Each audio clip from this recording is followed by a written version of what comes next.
This week's Think Letter hits on 5 shifts every leader should reflect on, especially if you're in the middle of high-stakes transitions or feel one is coming. So I sat down with Don Yaeger, and what came out wasn't just insight, it was wisdom, earned in the trenches of sport, business, and life. Ego, preparation, ownership, mentorship, forgiveness. Each one deserves a deep dive, and we'll do just that inside Elevate Life Executive Premium coming up at the end of May.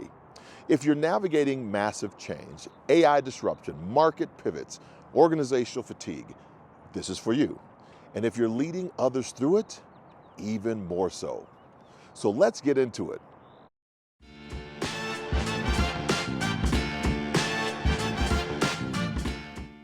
You know, I love that question. I love the way you ask it of your guests. I love some of their answers. I will tell you, when I thought about how I would answer it, I think the thing I had to learn to lose was a little bit of ego. You know, I had, I was pretty convinced that the world was better because I was in it for quite some time, and I had to be knocked down a few times to recognize that I wasn't some of the things I had grown to believe about myself. And I will tell you that without question, the the shift in the mindset that occurs when you begin to start take thinking a little less of yourself uh, is was one of those things that probably propelled success more rapidly for me than anything I could have ever imagined, because I conducted myself differently in the presence of other people. I appreciated things that maybe previously I had thought were my birthright, right? And as all of that ego shift really began to take hold for me a good 20 years ago, it completely shifted the way things started turning out for me. So I don't know that that's as good an answer as some of your previous guests have given, but for me, I really thought it was uh, just I had to amputate a little ego. Ego is a heavy lift. A while back, a friend told me, John, you walk into a room like you belong there, but you still pull out chairs for other people. I took that as a high compliment, but it wasn't always that way.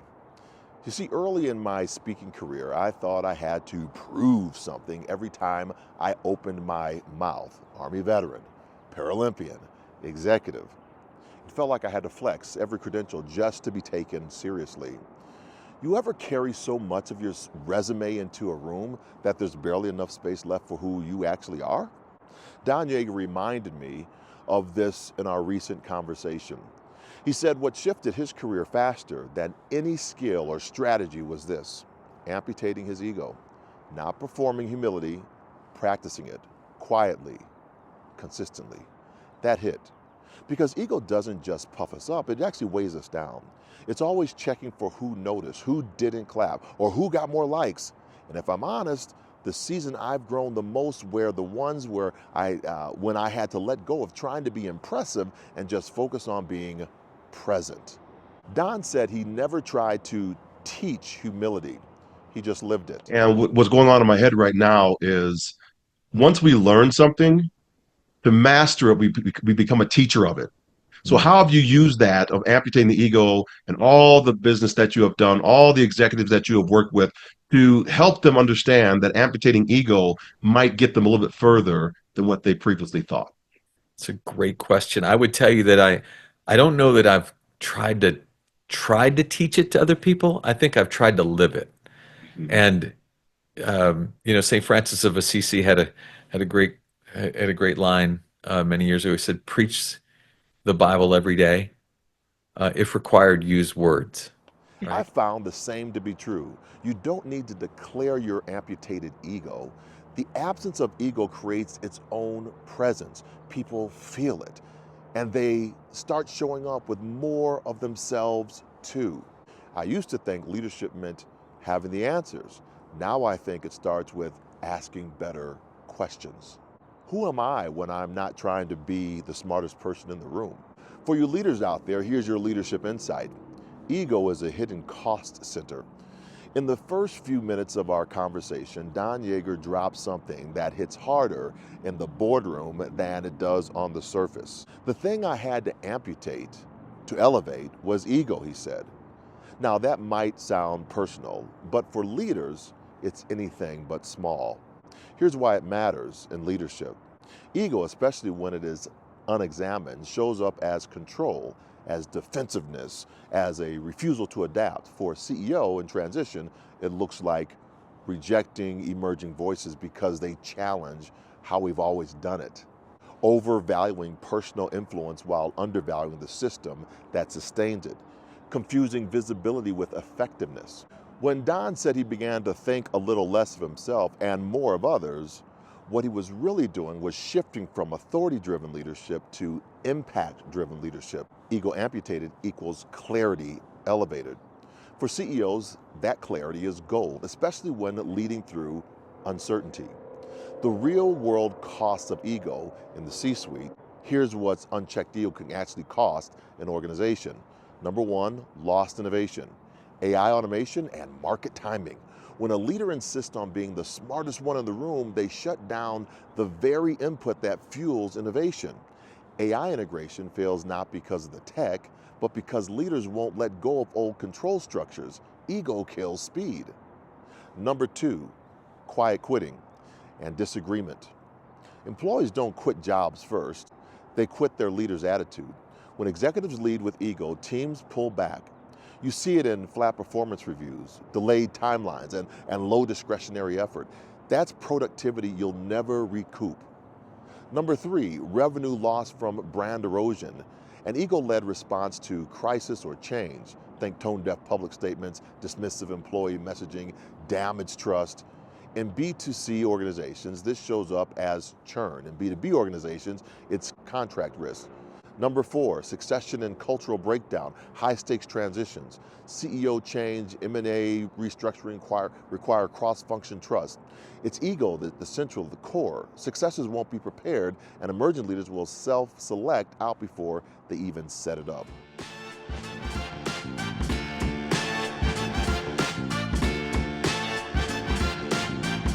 For me, it's over prepare, right? I try in most every setting I find myself to be over prepared. Recently I'm not comparing myself to Kobe, no, nor in any way, but I travel during the summers with my children. Each child gets to spend a week of that summer on the road with dad. And one of the things that happened a year ago with my son, we were in Raleigh, North Carolina. I had a speech coming up at about noon, but he wakes up and there I am at 8 a.m. standing in the room practicing my speech, and at 9 a.m. I'm practicing it again. And finally he says, "Dad, you've given that speech hundreds of times. Why do you need to practice it?" And it's like, son, it's so I get to give it 100 more, right? And so it doesn't matter how confident you might be in your own skill set, the willingness to prepare, the willingness to do the work that no one sees, right? In this case, my son saw it, but no one else did.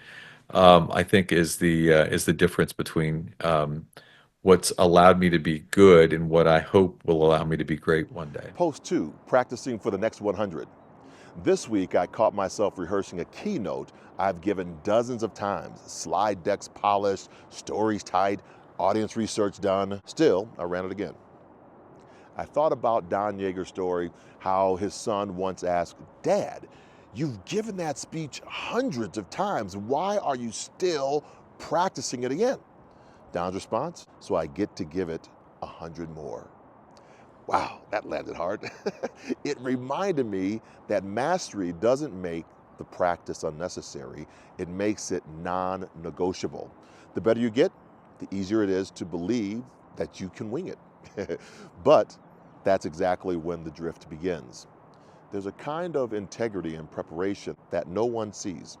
It's waking up early to rehearse. While the world sleeps, it's fine-tuning a message because this audience, in this moment, deserves your best. When I swim laps, I'm not just staying in shape, I'm listening to the quiet voice that says, don't cut corners. You've still got more in you. We don't practice for perfection. We practice for presence. Because when the lights hit, or the team turns to you for direction, or a moment asks more than you had planned for, preparation is what steadies the hand. I used to think preparation was a grind. Now I see it as a gift I give to myself for my future self. When Don Yaeger described his son asking, Dad, why are you practicing that speech again that you've given it 100 times, his answer stuck with me. So I get to give it 100 more. That's not just discipline, it's mindset. Here's why it matters in leadership. Over preparation isn't about redundancy, it's about resilience. For CEOs and senior leaders, it's the foundation that ensures agility during high stakes moments, investor calls, crisis messaging, team realignment, or policy shifts. It's the difference between being ready and being trustworthy. We often mistake experience for readiness, but experience alone doesn't guarantee excellence, intentional repetition does. Don's example reminded me that preparation is the hidden edge in performance leadership. It's what builds consistency under pressure and credibility in uncertainty. Here's the real cost of unprepared leadership. Number one, loss of confidence from stakeholders.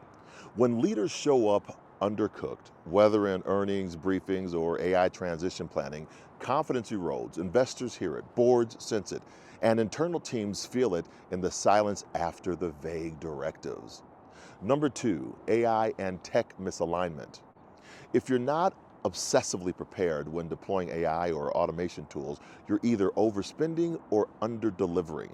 Tech transformation requires a leader who has drilled deep into the potential use cases, risk, and adoption psychology. Shallow prep, expensive failure. Culture of minimum effort is number three. If the top leader wings it, the team eventually mirrors that underprepared leadership seeds, culture of lasting minute scramble, reactive planning, and finger pointing when things go sideways. The silent tax, burnout. Number four, missed moments of strategic influence. Some meetings are routine, others are reputational. Overprepared leaders know the difference. They enter those inflection points ready to shape the narrative, win buy-in, and move the needle. Underprepared leaders miss the swing and don't even realize the moment has passed. Preparation isn't glamorous. It doesn't show up in quarterly KPIs, but it's what earns the right to lead over time. In a world that rewards speed over preparation is your edge in being both fast and precise.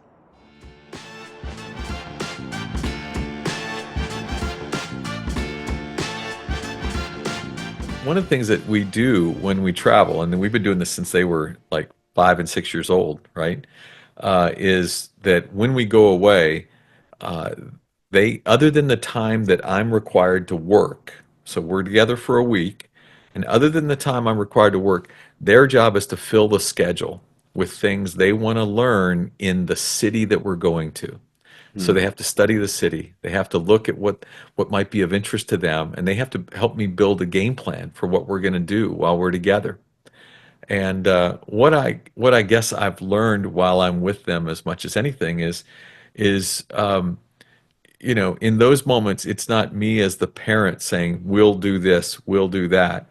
It's them laying it out, and I'm often along for things that I think are not that intellectually stimulating, but they matter to them. Yeah. And as a result of the fact that they matter to them, I think they feel like I'm investing in their life. I'm not always just parenting. Sometimes I'm there for the ride. And it allows us to have a relationship that I hope will keep us bonded for many, many years. I think, there are a lot of kids that feel like they've been told so much that the moment they don't have to be told, they're out. And I hope that that's not the relationship I'll have with mine. Following their lead. There's a rhythm I found in parenting that I never expected. The most meaningful moments often happen when I stop trying to lead and start letting them. Don Yaeger shared how each summer he takes one of his kids on a work trip, but with a twist. Outside of his scheduled events, it's their job to plan the rest. Research the city, choose the sites, build the itinerary. He said he's ended up in some places he never would have picked and learned more because of it. That sat with me because when I travel with my grandkids, I've seen it too. They don't just bring curiosity, they invite me into theirs. They notice things that I miss. And when I step into their world, into their Minecraft conversations or their sloth sleep so much, I realize they're teaching me presence in a way that no adult ever could. Don put words to it. Sometimes I'm not parenting, I'm just present. And that's what builds the bond. It reminds me how easy it is to assume leadership means steering the ship, but sometimes it's staying still long enough to let others show you where they want to go.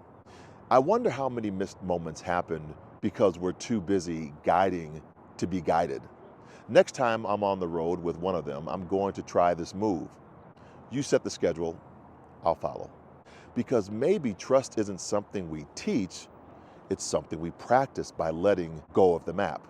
Leadership insight for all you executives out there. Don shared a simple but powerful practice.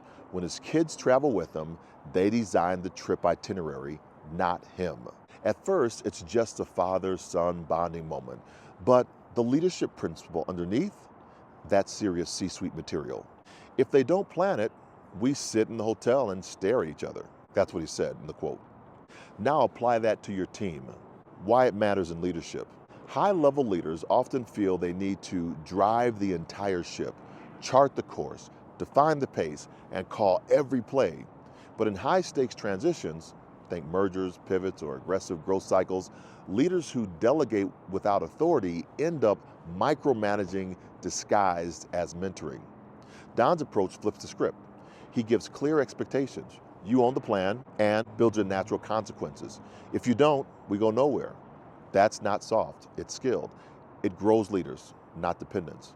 Organizations thrive when leaders make space for others to lead before they feel fully ready. The real world cost of over control. Number one, bottlenecked innovation. When the CEO or executive team insists on reviewing every move, creativity stalls. The best ideas often never reach the table because the team has been conditioned to wait for top-down approval. Number two, dependency culture. If every decision must pass through the C-suite, innovation dies. Quiet quitting often is not laziness, it's learned helplessness. Teams stop solving when they know their solution won't be trusted. Number three, leadership pipeline collapse. Future executives are grown in the field, not in the shadows. Without the chance to own results, your rising stars will either burn out or get recruited somewhere else where they are allowed to lead. Number four, missed opportunity in AI change. AI integration isn't just a tech issue, it's a leadership one. Cross-function leaders need to test, adapt, and lead real-time implementation.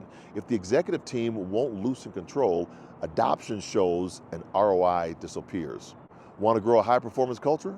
Start giving away authority with accountability. Set the boundary, then let them build the map.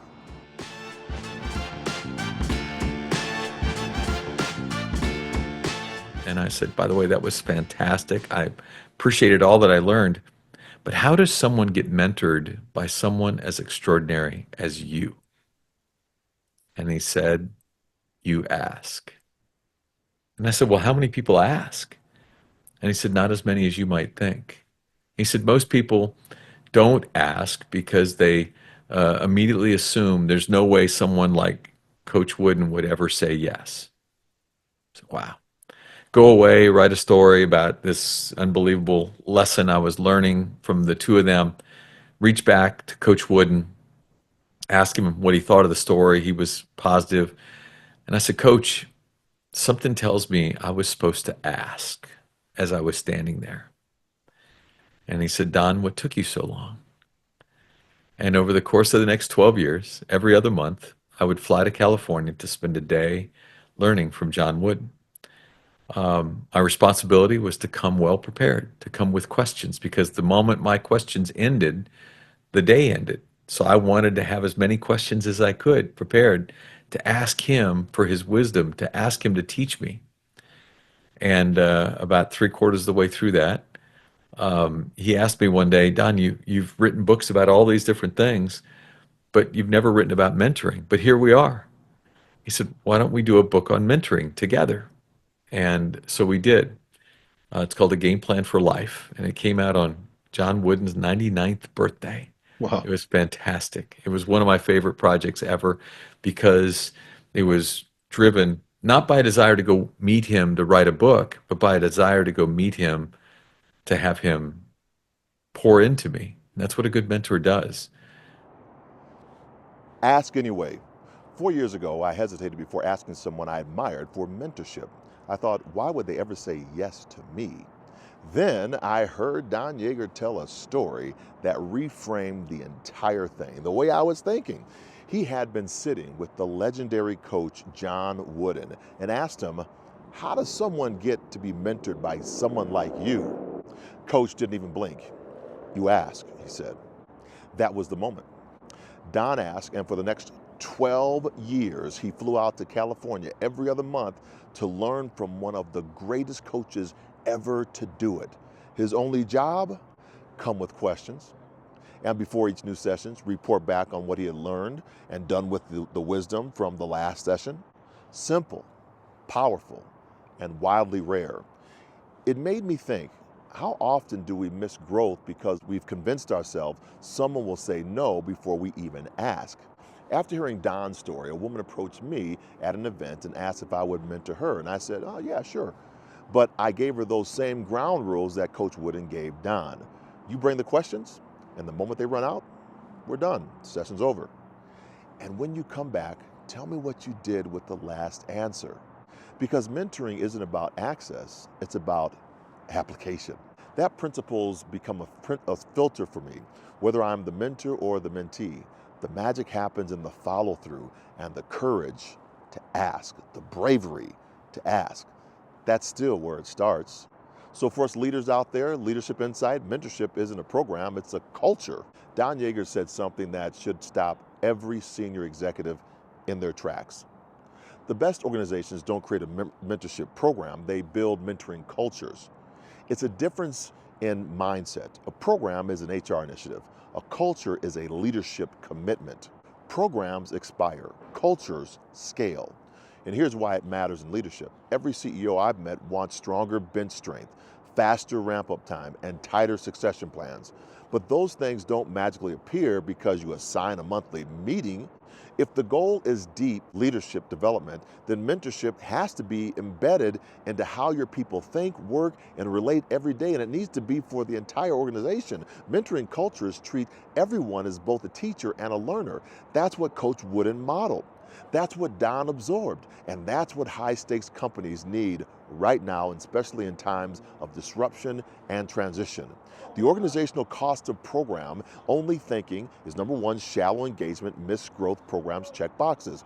Culture changes behavior. Without the culture, mentoring sessions become another meeting on the calendar, draining time and with little ROI.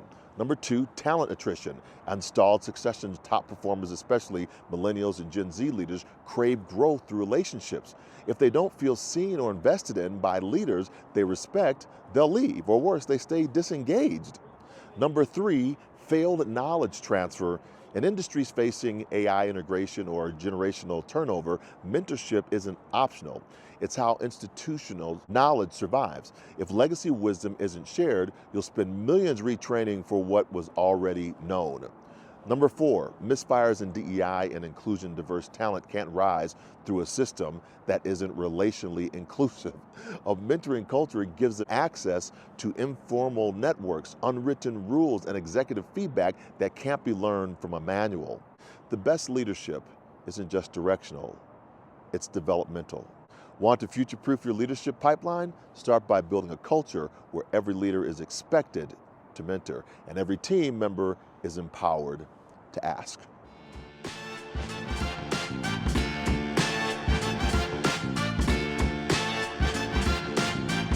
My gosh, we're Floor is stacking yours, them up. Don Yaeger. Well, no, the story that we shared, John, is about a book that I had the opportunity to write several years ago. The subject of the book is a young man named Warwick Dunn. He was a professional football running back in the NFL for 13 years. In those 13 years, he finished with 11,000 yards rushing and 5,000 yards receiving. Incredible statistics.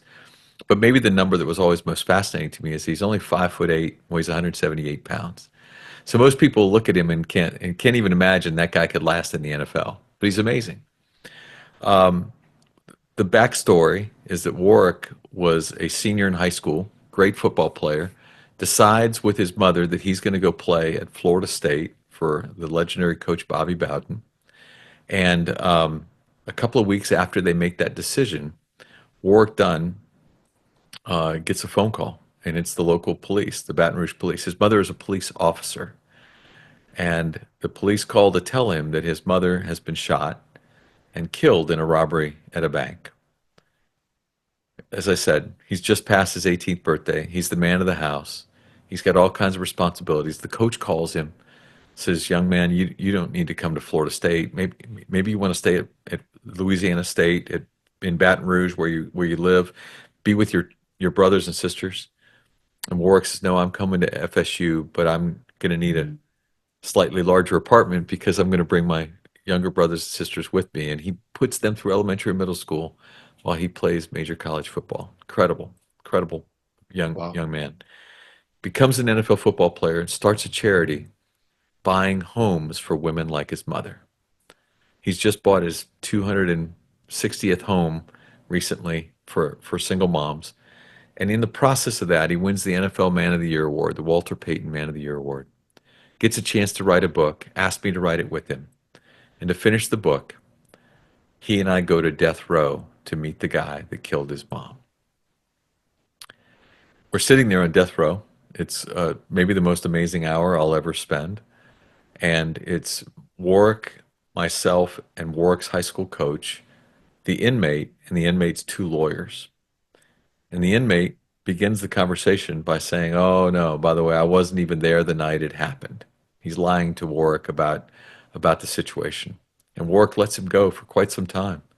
And then finally, after about 30 minutes, he holds up his hand and he says, "If you weren't there that night, I don't know why you came here today, but I came here today to forgive you." It was the most amazing thing I think I've ever witnessed in my professional life. Forget all the sports events and, speaking opportunities. To see one human being forgive someone for the unforgivable was the most amazing thing I've ever witnessed. And we got out of the prison, and I actually asked Warwick, I said, "Where did you get that?" He said, "My mother used to tell us that for all of us, there's a moment ahead that will change the direction in your life, a moment that will, as you've experienced, you know, reshape everything about you the very next day." But in that moment, his mother used to say, "You get two choices. You can be bitter or you can choose better. And as my child, I ask you to always choose better."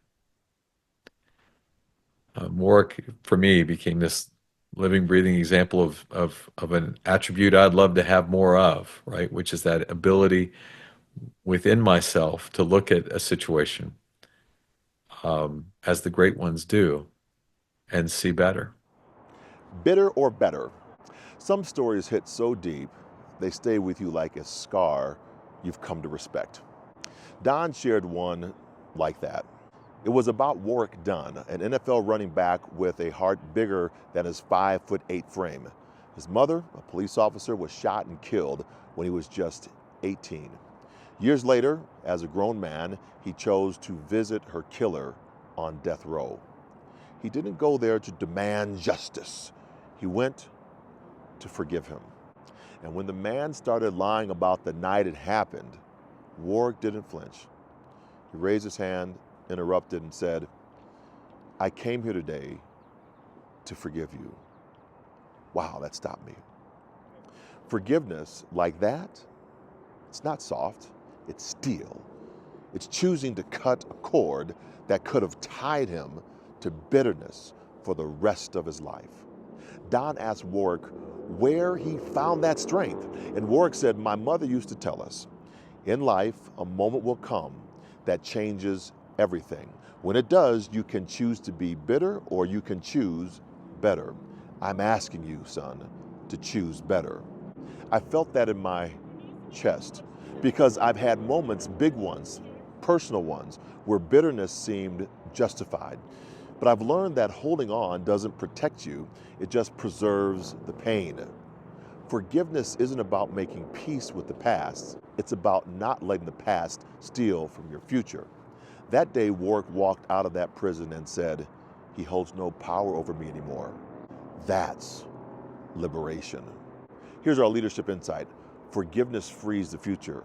Don Yaeger told the story of Warwick Dunn, NFL great, son of a slain police officer, and the man who once sat across from his mother's killer on death row and forgave him. Warwick looked the man in the eye and said, "I came here today to forgive you." That's not softness, that's strength.